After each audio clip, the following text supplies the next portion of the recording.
All ಎಲ್ಲರಿಗೂ ನಮಸ್ಕಾರ. Welcome back to APG vlogs. So ಇವತ್ತಿನ ಒಂದು ಕಾರ್ಯಕ್ರಮ ಏನು ಅಂತಂದ್ರೆ ಎಲ್ಲ ಮದುವೆ ಕಾರ್ಯಗಳು ಮುಗಿದಾದ್ಮೇಲೆ ಬಾಸಿಂಗ್ ಬಿಡೋ ಶಾಸ್ತ್ರ ಅಂತಂದು ನಮ್ಮ ಕಡೆ ಮಾಡ್ತಾರೆ. ಸೊ ಅದನ್ನು ಬಿಡೋಕಂತಂದು ನಾವು ಆನೆ ಹೊಸರ ಕಡೆ ಅಂದರೆ ನಮ್ಮ ಮನೆ ದೇವ್ರ ಕಡೆ ಹೊರಟಿದ್ವಿ. ಸೊ ನಡು ದಾರಿಯಲ್ಲೇ ಒಂದು ದೇವಸ್ಥಾನದ ಹತ್ರ ಹೊಳೆ ಇರುತ್ತೆ. ಸೊ ಆ ಹೊಳೆಯಲ್ಲಿ ನಾವು ಈ ಬಾಸಿಂಗ್ ಬಿಡೋ ಶಾಸ್ತ್ರನೆಲ್ಲನೂ ಮಾಡಬೇಕು. ಅದ್ರ ಸಲುವಾಗಿ ಎಲ್ಲರೂ ಗಾಡಿ ಮಾಡ್ಕೊಂಡು ಬಂದೇವಿ. ನಮ್ಮ ಮಾವ ನಮ್ಮ ದೊಡ್ಡಪ್ಪ ಎಲ್ಲರೂ ರೆಸ್ಟ್ ಮಾಡತ್ತಾರೆ ಈ ಕಡೆ ಬಂದು. ಸೊ ಬೆಳಗ್ಗೆನೇ ಎಲ್ಲರೂ ಸೇರಿ ಹೊರಟ್ವಿ ಮನೆಯಿಂದ. ನಮ್ಮ ಅಣ್ಣನೂ ಕೂಡ ಆಲ್ಮೋಸ್ಟ್ ನದಿ ಒಳಗೆ ಎಲ್ಲಾನು ಸ್ನಾನ ಮಾಡಿ ಬಂದರು. ಗೈಸ್, ನಾವಿವಾಗ ಬಾಸಿಂಗ ಬಿಡಬೇಕಂತ ಬಂದಿದ್ದೀವಿ. ನವಲಿ ಕ್ಷೇತ್ರ ಇದು ತುಂಬ ಚೆನ್ನಾಗಿದೆ. ನೀವು ವ್ಯೂ ನೋಡಿದ್ದೀರ ಅನಿಸುತ್ತೆ. ಒಂದು ವೇಳೆ ಹಾಕಿಲ್ಲ ಅಂತಂದರೆ ಇದು ಆದಮೇಲೆ ವ್ಯೂ ತೋರಿಸ್ತೀವಿ ನೋಡಿ. ನಮ್ಮಣ್ಣ ಹೇಳಿದಾಗೆ ಇದೆ ನೋಡ್ರಿ ಈ ಒಂದು ನವಲಿ ಕ್ಷೇತ್ರದ ಹೊಳೆಯಲ್ಲಿರುವಂಥ ವ್ಯೂ. ಸೊ ಎಲ್ಲರೂ ಕೂಡ ಸ್ನಾನ ಮಾಡಿ ಬರಾತಿದ್ರೆ ನಮ್ಮ ಪಪ್ಪ ನಮ್ಮ ಪೃಥ್ವಿನ ಎತ್ಕೊಂಡು ಇವಾಗ ಹೊಳೆ ಕಡೆ ಬರಾತಾರ. ಸೊ ಆಲ್ಮೋಸ್ಟ್ ಎಲ್ಲ ನದಿ ಒಳಗೆ ಆಟ ಆಡಿ ಅದಾದಮೇಲೆ ನಮ್ಮ ಪಪ್ಪ ಎತ್ಕೊಂಡು ಅಡ್ಡಾಡತ್ತಿದ್ರು. ಎಲ್ಲರೂ ಜಳಕ ಮಾಡಿ ರೆಡಿ ಹಾಕತ್ತಿದ್ರು. ಸೊ ಹಿಂದ್ಗಡೆ ಏನು ದೇವಸ್ಥಾನ ಕಾಣಾಕ್ತಿತ್ತಲ್ಲ, ಸೊ ಅಲ್ಲೇ ಹೋಗಿ ನಾವು ಪೂಜೆನೆಲ್ಲ ಮಾಡಿಸ್ಬೇಕು. ಇಲ್ಲಿ ಹೊಳೆ ಒಳಗೆ ಬಾಸಿಂಗನ್ನೆಲ್ಲನೂ ಬಿಡಬೇಕು. ಸೊ ನೆಕ್ಸ್ಟ್ ಇಲ್ಲೆಲ್ಲರೂ ಬಿಡ್ತಾರ, ನಿಮ್ಗೆ ಡೀಟೇಲ್ ಆಗಿ ತೋರಿಸ್ತೀನ ನಿಮಗೆ. ಸೊ ನಮ್ಮ ಪಪ್ಪನೂ ಕೂಡ ನಮ್ಮ ಪೃಥ್ವಿನ ನನ್ನ ಕೈಯಾಗ ಕೊಟ್ಟು ಅವರು ಕೂಡ ಹೊಳೆ ಒಳಗೆ ಸ್ನಾನ ಮಾಡಕ್ಕೆ ಹೋದ್ರು. ಎಲ್ಲರೂ ಸ್ನಾನ ಮಾಡಿ ರೆಡಿ ಆಗಕತ್ತಿದ್ರು. ನಾನು ನಮ್ಮ ತಂಗಿ ಇಲ್ಲೇ ನಿಂತಿದ್ವಿ. ನಮ್ದೇನು ಸ್ನಾನ ಇರಲಿಲ್ಲ. ಸೊ ಕೋಲ್ಡ್ ಆಗುತ್ತಂತಂದು ನಾವೇನು ಮಾಡಲಿಲ್ಲ. ಸೊ ನೋಡ್ರಿ ಇಲ್ಲೆಲ್ಲ ಮದ್ವೆಗೆ ಬಳಸಿರುವಂಥ ಎಲ್ಲ ಒಂದು ಐಟಮ್ಸ್ಗಳು ಅಂದ್ರೆ ಅವರು ಮದುಮಕ್ಕಳು ಹಾಕ್ಕೊಂಡಿರೋ ಹಾರ, ಆಮೇಲೆ ಸ್ಟೇಜ್ ಮೇಲೆ ಅವ್ರ ಹೆಸರು ಬರೆದಿರ್ತೈತಲ್ಲ ಲಕ್ಷ್ಮಿ, ಆಮೇಲೆ ಅಶೋಕ್ ಅಣ್ಣನ ಹೆಸರು, ಅದಕ್ಕೆ ಹೆಸರು. ಸೊ ಅವನ್ನೆಲ್ಲನೂ ಬ್ಯಾಂಡ್ಗಳು, ಅದಾದಮೇಲೆ ಅವ್ರಿಗೆ ತಲೆ ಕಟ್ಟಿರುವಂಥ ಬಾಸಿಂಗಗಳು, ಅವನ್ನೆಲ್ಲನೂ ಕೂಡ ಈ ರೀತಿ ಪುಟ್ಟಿ ಒಳಗೆ ಹೊತ್ಕೊಂಡ್ಬಂದಿರ್ತೈತೆ. ಆಮೇಲೆ ಅಕ್ಷತೆ ಕಾಳು ಹಾಕಿ ಉಳಿದಿರ್ತಾವಲ್ಲ, ಸೊ ಅವನು ಕೂಡ ತೊಗೊಂಬಂದಿರ್ತೇವೆ. ಅವನ್ನೆಲ್ಲನೂ ಪೂಜೆ ಮಾಡಿ ಮದುಮಕ್ಕಳಿಗೆಲ್ಲನೂ ಕುಂಕುಮ ಆರತಿನೆಲ್ಲನೂ ಮಾಡಿ ಅದಾದಮೇಲೆ ಈ ಬಾಸಿಂಗನ್ನು ಬಿಡುವಂಥ ಕಾರ್ಯಕ್ರಮ ನಡೀತೈತಿ.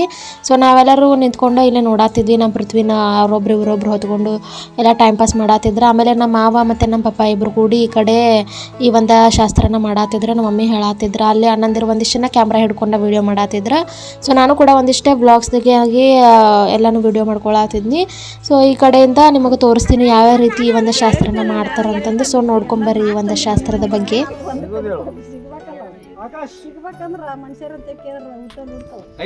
ದಕ್ಷಿಣೆ ಮಂತ್ರ ಹೇಳ್ಬೇಕಲ್ಲ, ಮಂತ್ರ ಓಂ ನಮಃ ಶಿವಾಯ, ಓಂ ನಮಃ ಶಿವಾಯ.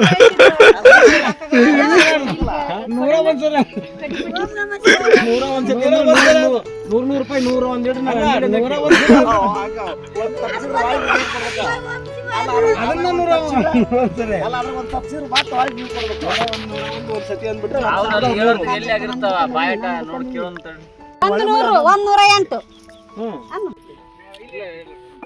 ನೀರು ಉಗ್ರಿ, ನೀರು ಮುಂದೆ ಹೋಗುತ್ತೆ.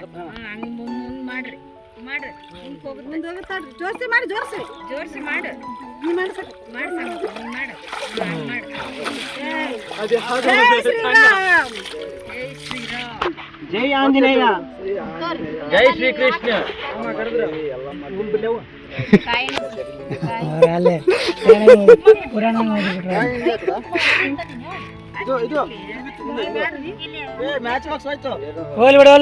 ಹೋಗುದಲ್ಲ ಹೋಗುದು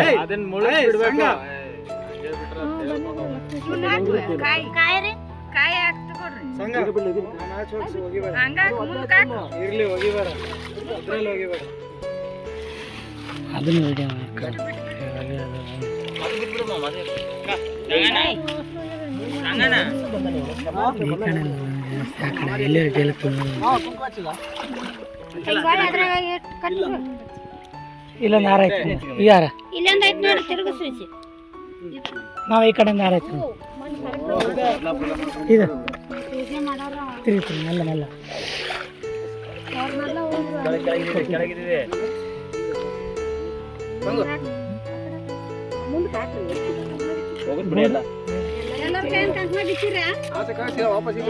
ಪುಟ್ಟಿಗಿಡ್ರಿ.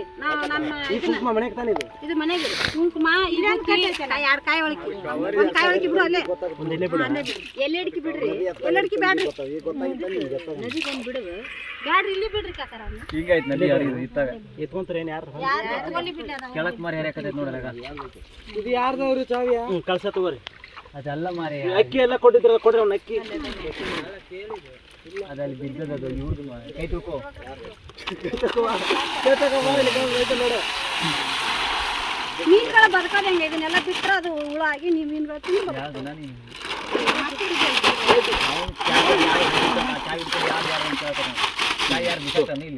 ಆಯ್ತಲ್ಲ ಅವೆಲ್ಲ ಇಲ್ಲೇ ನೋಡ್ರಿ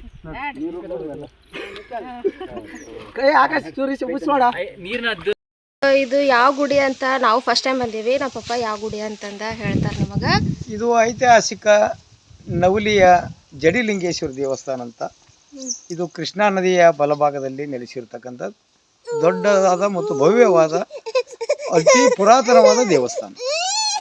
ನೋಡಿದ್ರಲ್ಲ ಯಾವ ರೀತಿ ಬಾಸಿಂಗನ ಬಿಟ್ವಿ ಅಂತಂದು. ಸೊ ಎಲ್ಲರೂ ಫನ್ ಮಾಡ್ಕೋತ ನಮ್ಮ ಮಾವ, ದೊಡ್ಡಪ್ಪ, ಪಪ್ಪ, ಮಮ್ಮಿ ಎಲ್ಲರೂ ಸೇರಿ ನೀಟಾಗಿ ಬಾಸಿಂಗ ಶಾಸ್ತ್ರನೆಲ್ಲನೂ ಮುಗಿಸಿ ಈ ಕಡೆ ಸೈಡಿಗೆ ಜಡಲಿಂಗೇಶ್ವರ ದೇವಸ್ಥಾನ ಐತಲ್ಲ. ಸೊ ನಮ್ಮ ಪಪ್ಪ ಅದ್ರ ಬಗ್ಗೆ ಹೇಳಿದ್ರಲ್ಲ ನಿಮಗೆ.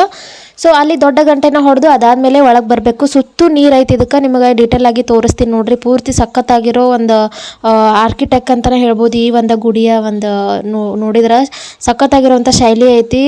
ಇನ್ನು ಇದು ನೀರು ಇವಾಗ ಕಡಿಮೆ ಐತಂತ ಹೇಳಿದ್ರಲ್ಲೇ ಇನ್ನು ಪೂರ್ತಿ ಅರ್ಧ ಗುಡಿ ತನಕನೂ ನೀರು ಬಂದು ಹೋಗುತ್ತಂತ.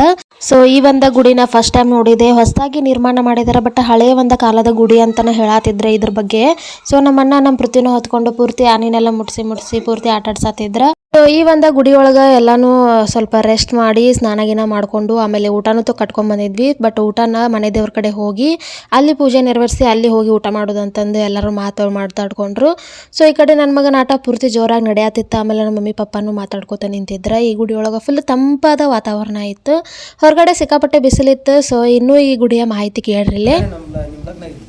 ಸೊ ಇದು 97 ನಮ್ಮ ಪಪ್ಪ ನಮ್ಮ ಮಮ್ಮಿದು ಕೂಡ ಮದುವೆ ಆದಾಗ ಇಲ್ಲೇ ಬಾಸಿಂಗ ಬಿಡಾಕ ಬಂದಿದ್ರಂತ. ಸೊ ಇದು ಜಡಲಿಂಗೇಶ್ವರ ದೇವಸ್ಥಾನ. ಜಡಿಶಂಕರ ಲಿಂಗೇಶ್ವರ ದೇವಸ್ಥಾನ. ಜಡಿಶಂಕರ ಲಿಂಗ ದೇವಸ್ಥಾನ. ಇದು ಸ್ಥಳ ನವಲಿ. ಇದು ಆ್ಯಕ್ಚುಲಿ ಇದ್ರದ್ದೇನೋ ಕಟ್ಟಡ ಶಿಲ್ಪಕಲೆ ಐತಲ್ಲ, ಅದು ಪಂಡ್ರಾಪುರ ಶೈಲಿಯ ಮಾದರಿಯನ್ನು ಹೋಲುತ್ತಂತಂದು ಹೇಳತ್ತಿದ್ರು. ಸೊ ನೋಡ್ರಿ ಎಷ್ಟು ಸಖತ್ತಾಗಿ. ಬಲಕೆ ಶಂಕರಲಿಂಗ ಎಡಕೆ ಬಸಮ್ಮನವರು, ಬಲಕೆ ಶಂಕರಲಿಂಗ ಎಡಕೆ ಬಸಮ್ಮನವರು. ಸೊ ನೀಟಾಗಿ ಪೂಜೆನೆಲ್ಲ ಮುಗಿಸಿ ಎಲ್ಲರೂ ಕೂಡ ಮಂಗಳಾರತಿನ ತೊಗೊಂಡ್ವಿ. ಇಲ್ಲಿಂದ ಪೂಜೆನೆಲ್ಲ ಮುಗಿಸ್ಕೊಂಡು ಮನೆ ದೇವ್ರ ಕಡೆ ಹೊರಡಬೇಕು. ಸೊ ಟೈಮ್ ಆಗಿತ್ತು, ತುಂಬಾ ಮಧ್ಯಾಹ್ನ ಆಗಿಬಿಟ್ಟಿತ್ತು. ಸೊ ಪಟ್ ಅಂತಂದು ಒಂದು ಕಾರ್ ಆಮೇಲೆ ಒಂದು ಟ್ಯಾಕ್ಸಿನ ಊರಿಂದನೇ ತೊಗೊಂಬಂದಿದ್ವಿ. ಎಲ್ಲ ಮನೆ ಮಂದಿನೂ ಸೇರಿ ಬಂದಿರೋ ಕಾರಣ 2 ಗಾಡಿನ ಮಾಡಬೇಕಾಯ್ತು. ಸೊ ಒಂದು ಅರ್ಧ ದಾರಿ ಎಲ್ಲರೂ ಒಳಗಡೆನೂ ಕೂತ್ಕೊಂಡ್ವಿ.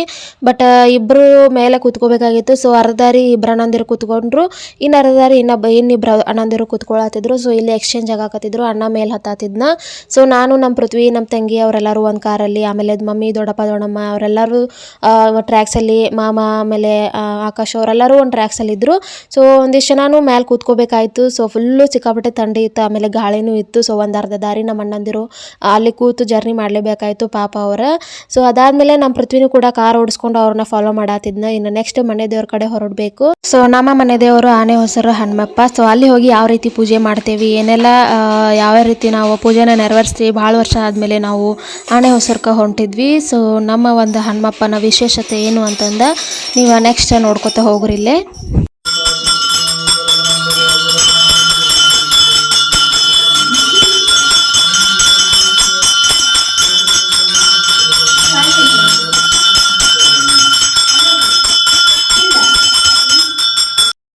ಸೊ ಎಲ್ಲರೂ ಸೇರಿ ನಮ್ಮ ಮನೆ ದೇವರಿಗೆ ಮಂಗಳಾರತಿನೆಲ್ಲನೂ ಮಾಡಿ ಅದಾದಮೇಲೆ ಊಟನ ಸ್ಟಾರ್ಟ್ ಮಾಡಿದ್ವಿ. ಸೊ ಅಲ್ಲೇ ಮನೆಯಿಂದನೇ ಬುತ್ತಿ ಕಟ್ಕೊಂಡು ಬಂದಿದ್ವಿ ನಾವು. ಸೊ ಎಲ್ಲರೂ ಕೂಡಿ ಅಲ್ಲಿ ಕೆಳಗೆ ಪೂರ್ತಿ ಹಿಂಗೆ ಹಾಸಿ ಎಲ್ಲರೂ ಸೇರಿ ಅಲ್ಲಿ ಊಟ ಮಾಡತ್ತಿದ್ರೆ. ಬಟ್ ನನ್ನ ಮಗ ಅಳಾತಿದ್ನಲ್ಲ, ಅವನಿಗಿಲ್ಲೇ ಊಟ ಮಾಡಿಸೋಣ ಅಂತಂದು ನಾ ಗುಡಿ ಮುಂದೆ ಅಲ್ಲೇ ಮೇಲೆ ಕೂತ್ಕೊಂಡು ಊಟ ಮಾಡತ್ತಿದ್ದೆ. ಸೊ ನಮ್ಮ ತಂಗಿ ಎಲ್ಲ ನನಗೆ ಹೆಲ್ಪ್ ಮಾಡತ್ತಿದ್ಲು, ಊಟ ಎಲ್ಲ ಹಾಕ್ಸ್ಕೊಂಬಂದು ಕೊಡೋದು ಎಲ್ಲನೂ ಮಾಡತ್ತಿದ್ಲ. ಸೊ ನಮ್ಮ ತಂಗಿಯಾರಿದ್ರೆ ನನಗೆ ನೋ ಟೆನ್ಷನ್. ಸೊ ನಮ್ಮ ಪೃಥ್ವಿಗೂ ಕೂಡ ಅನ್ನ ಮೊಸರು ಉಣಿಸ್ಬೇಕಂತಂದ ಫಸ್ಟ್ ಅವನಿಗೆ ಹಾಕ್ಸ್ಕೊಂಬಂದೆ. ಬಟ್ ಫುಲ್ ಒಳ್ಳೆ ಅಂತ ಅಳಾತಿದ್ನ. ಈ ಕಡೆ ಎಲ್ಲರೂ ಸೇರಿ ಪೂರ್ತಿ ಊಟ ಮಾಡತ್ತಿದ್ರು. ಎಲ್ಲರೂ ಬಡಿಸೋರು ಒಂದು 4 ಮಂದಿ ಬಡಿಸೋತಿದ್ರು, ಆಮೇಲೆ ಊಟನೂ ಮಾಡತ್ತಿದ್ರು. ಫುಲ್ ಈ ಕಡೆಲ್ಲ ಗುಡಿ ಮುಂದೆ ಕೂತ್ಕೊಂಡು ಊಟನೆಲ್ಲ ಮಾಡತ್ತಿದ್ವಿ. ನಾವು ಕೂಡ, ನಾನು ನಮ್ಮ ಪಪ್ಪ ಅಲ್ಲಿ ಗುಡಿ ಮುಂದೆ ಹೋಗಿ ಊಟ ಮಾಡತ್ತಿದ್ವಿ. ನನ್ನ ಪೃಥ್ವಿ ಸಲುವಾಗಿ ನಮ್ಮ ಪಪ್ಪನೂ ಅಲ್ಲಿಗೆ ಬಂದರು. ಸೊ ಎಲ್ಲರೂ ಸೇರಿ ಹಂಗೂ ಹಿಂಗೂ ನಮ್ಮ ಪೃಥ್ವಿಗೂ ಕೂಡ ಊಟ ಮಾಡಿಸಿ ನಾನು ಕೂಡ ಊಟ ಮಾಡಿದೆ. ಸೊ ಎಲ್ಲರೂ ಸಖತ್ತಾಗಿ ಟೈಮ್ನ ಸ್ಪೆಂಡ್ ಮಾಡಿದ್ವಿ. ಸೊ ಇದು ಬಾಸಿಂಗ ಬಿಡುವಂಥ ಒಂದು ಶಾಸ್ತ್ರ ಆಗಿತ್ತು. ಸೊ ಇಲ್ಲಿ ನಮ್ಮ ಅದಕ್ಕೆ ಬರೋ ದಿನ ಇಲ್ಲಿ ಸೇರ್ನ ಒದ್ದು ಬರಬೇಕಲ್ಲ, ಆ ಸೇರ್ನ ನಾನು ಇಲ್ಲಿ ಡೆಕೋರೇಷನ್ ಮಾಡತ್ತಿದ್ನಿ. ಸೊ ಈ ಒಂದು ವ್ಲಾಗಿನ ಮೂಲಕ ಎಲ್ಲ ಮದುವೆಯ ಸೀರೀಸ್ ವ್ಲಾಗ್ಸನ್ನು ಎಂಡ್ ಮಾಡ್ತೀನಿ. ಇನ್ನು ಮುಂದೆ ನೆಕ್ಸ್ಟ್ ಬೇರೆ ಥರ ವೀಡಿಯೋಸ್ ಬರೋಕ್ಕೆ ಸ್ಟಾರ್ಟ್ ಆಗ್ತಾವೆ. ಅಣ್ಣನ ಮದುವೆ ಎಲ್ಲ ವ್ಲಾಗ್ಸ್ನು ಲಿಂಕನ್ನು ಡಿಸ್ಕ್ರಿಪ್ಷನಲ್ಲಿ ಕೊಟ್ಟಿರ್ತೀನಿ. ಮಿಸ್ ಮಾಡದೆ ಹೋಗಿ ಎಲ್ಲ ಲಿಂಕ್ಸ್ನು ಕ್ಲಿಕ್ ಮಾಡಿ ಎಲ್ಲ ವಿಡಿಯೋಸ್ನ ನೋಡ್ರಿ. ಖಂಡಿತವಾಗ್ಲೂ ನಿಮಗೆ ಎಲ್ಲ ವಿಡಿಯೋಸ್ ಇಷ್ಟ ಆಗೇ ಆಗ್ತಾವು. So thanks for watching. ಇನ್ನೂ ಸಾಕಷ್ಟು ಬ್ಯೂಟಿಫುಲ್ ಆಗಿರುವಂಥ ಫ್ಯಾಮಿಲಿ ವ್ಲಾಗ್ಸ್ ಬರ್ತಾನೆ ಇರ್ತಾವು. ಸೊ ಸ್ಟೇ ಟ್ಯೂನ್ಡ್ ಅಂತ ಹೇಳ್ಕೋತ ಬಾಯ್.